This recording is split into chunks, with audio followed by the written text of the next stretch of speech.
ദൈവനാമത്തിന് മഹത്വം ഉണ്ടാകട്ടെ. പ്രിയ സഹോദരങ്ങളെ, നിന്റെ ജീവിതത്തിൽ ഇന്ന് നീ ക്ഷീണിച്ചിരിക്കുകയാണോ? ഒരുപാട് ശ്രമിച്ചു, എന്നിട്ടും മുന്നോട്ട് പോകാൻ ബലമില്ലെന്ന് തോന്നുന്നുണ്ടോ?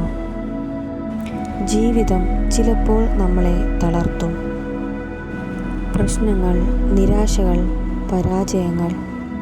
പക്ഷേ ഇന്ന് ദൈവം നിന്നോട് പറയുന്ന ഒരു ശക്തമായ വചനമുണ്ട്. ക്ഷീണിച്ചിരിക്കുന്നവന് അവൻ ശക്തി നൽകും. ബലം ഇല്ലാത്തവന് ബലം വർദ്ധിപ്പിക്കും. അതെ, നീ തളർന്നാലും നിന്നെ ബലപ്പെടുത്തുന്ന ഒരു ദൈവം നിന്റെ കൂടെയുണ്ട്. മനുഷ്യൻ്റെ ശക്തിക്ക് ഒരു പരിധിയുണ്ട്. ഒരു സമയത്ത് നമ്മൾ തളരും, നമ്മുടെ ധൈര്യം കുറയും, മുന്നോട്ട് പോകാൻ മനസ്സില്ലാത്ത സമയം ഉണ്ടാകും. പക്ഷേ ദൈവത്തിൻ്റെ ശക്തിക്ക് ഒരിക്കലും അവസാനമില്ല. നീ കരയുന്ന രാത്രികളിലും ഒറ്റപ്പെടുന്ന സമയങ്ങളിലും നിന്റെ ഹൃദയത്തിലുള്ള വേദന ദൈവം കാണുന്നുണ്ട്. നീ പറയാതെയുള്ള പ്രാർത്ഥന പോലും ദൈവം കേൾക്കുന്നുണ്ട്. ഇന്ന് ദൈവം നിന്നോട് പറയുന്നത്, നീ തളർന്നിരിക്കാം, പക്ഷേ നിന്നെ ഞാൻ എഴുന്നേൽപ്പിക്കും. ഈ വീഡിയോ കാണുന്ന പലരും ജീവിതത്തിൻ്റെ യുദ്ധത്തിൽ തളർന്നിരിക്കാം. പക്ഷേ ഓർക്കുക, ദൈവം നിന്നെ വിട്ടുകളയുന്നില്ല.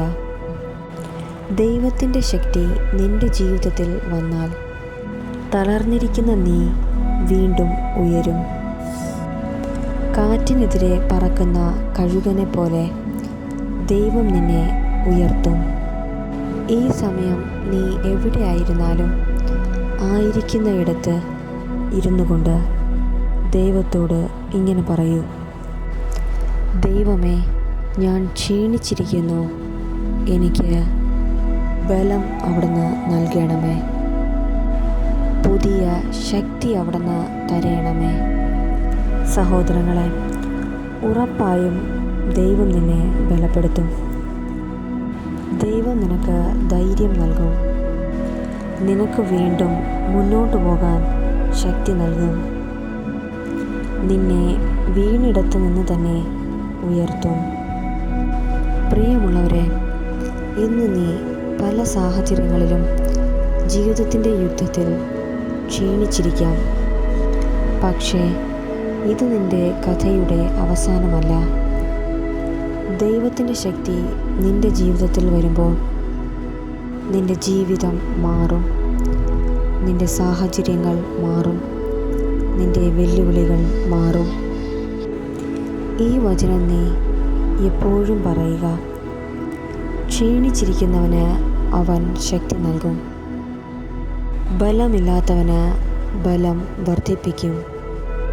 അതുകൊണ്ട് നീ തളർന്നു പോകരുത്. ദൈവത്തിൽ വിശ്വാസം വയ്ക്കൂ. നിന്റെ ജീവിതത്തിൽ പുതിയ ശക്തിയുടെ ദിവസം വരുന്നു. ഈ സന്ദേശം ഉറപ്പായും നിനക്ക് അനുഗ്രഹമായി തീരും. ബലപ്പെടുത്തുന്ന ദൈവം നിന്റെ കൂടെയുണ്ട്. ഈ കേട്ട വചനത്തിലൂടെ ദൈവം നമ്മെ ഓരോരുത്തരെയും അവിടുന്ന് കാത്തു പരിപാലിക്കുമാറാകട്ടെ. ആമേൻ.